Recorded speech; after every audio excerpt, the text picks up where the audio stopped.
সবথেকে বেশি গুরুত্বপূর্ণ যে জিনিসটি যে আমাদের পুঁইশাক গাছে প্রচুর পরিমাণে বাঘ হয়, আর সেটি বাহিরেই থাকুক বা ঘরেই থাকুক, তার জন্য আমরা কি করব? গাছ শুধু ঘরে রাখলেই হয় না, গাছের অনেক বেশি যত্ন দিতে হয়।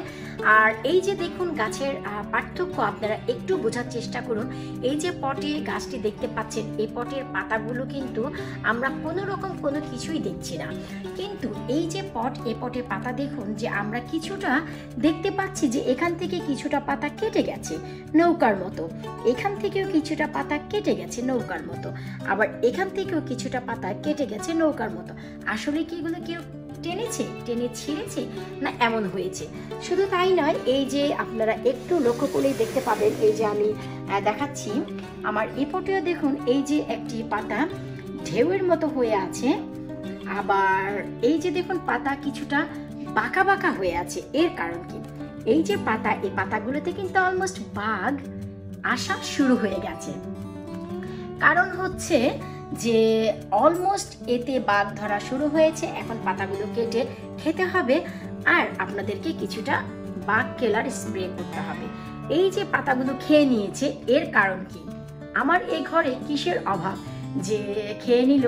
তার একটি কারণ, তা হচ্ছে এখন অনেক বেশি ঠান্ডা হলেও আমার কনজারভেটিভ তাপমাত্রা কিন্তু মোটামুটি অনেক বেশি থাকে, কারণ ঘরে যখনই আমার হিটার ধরে তাপমাত্রাটি শোষণ করে রাখে। এই যে আমার কনজারভেটরি, আমি একটি জিনিস আপনাদেরকে পয়েন্ট করছি, আমার কনজারভেটরিতে মোট 14 উইন্ডো রয়েছে। আপনারা একটু লক্ষ্য করে দেখতে পাবেন আমার এই পুরো কনজারভেটরির ভিতরে 14 উইন্ডো রয়েছে, তার মানে 14টি জানালা রয়েছে। এই যে 14টি জানালা আপনারা দেখতে পাচ্ছেন, প্রত্যেকটি জানালাই কিন্তু লক করা আছে। তার মানে আমার এই ঘরে বাহিরের যে তাপমাত্রা, তার কোনো সার্কুলেশন হতে পারছে না।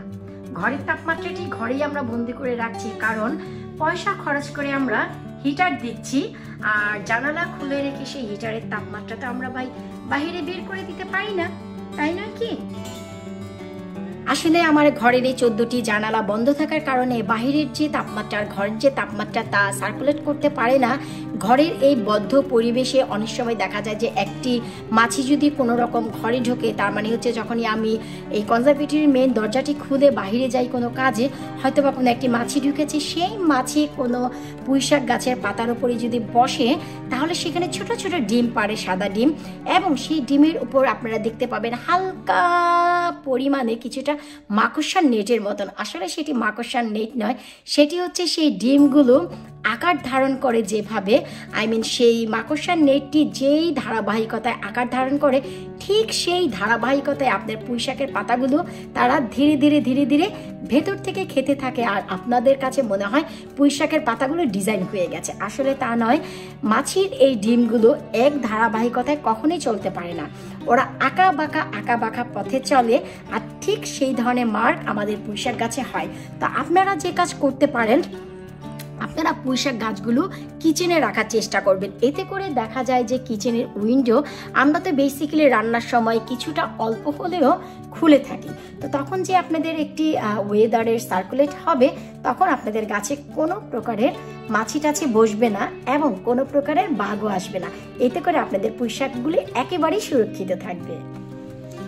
আর যদি মনে হয় যে না, আমরা যেহেতু শীতের ভিতর হিটার ধরাই ঘরে, তো হিটারের তাপ যেন চলে না যায়, তাই আমরা দরজা জানালা কেউই খুলবো না, সেই ক্ষেত্রে আপনারা যে কাজটি করতে পারেন, অবশ্যই সপ্তাহে একদিন গাছগুলি বাইরে নিয়ে কোনো কীটনাশক ব্যবহার করতে পারেন। আর কোন কোন ধরনের কীটনাশক গাছের জন্য উপকারী, আমার চ্যানেলে গিয়ে সার্চ করলে আপনারা পেয়ে যাবেন। যদি আপনারা লাবণী কিচেন কুকিং অ্যান্ড গার্ডেনিংয়ে গিয়ে সার্চ করেন যে কীটনাশক, তাহলে আপনারা অনেক ধরনের কীটনাশক আমার চ্যানেলে পাবেন। ভিডিওটি ভালো লাগলে অবশ্যই লাইক করবেন, আমার ইউটিউব চ্যানেলটি সাবস্ক্রাইব করবেন, ফেসবুক পেজটি অবশ্যই ফলো করতে ভুলবেন না।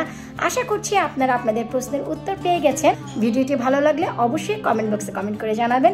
বিদায় নিচ্ছে আজকের মতো, পরবর্তী দারুণ কোনো ভিডিও নিয়ে কাছে আসবো। আল্লাহ হাফিজ।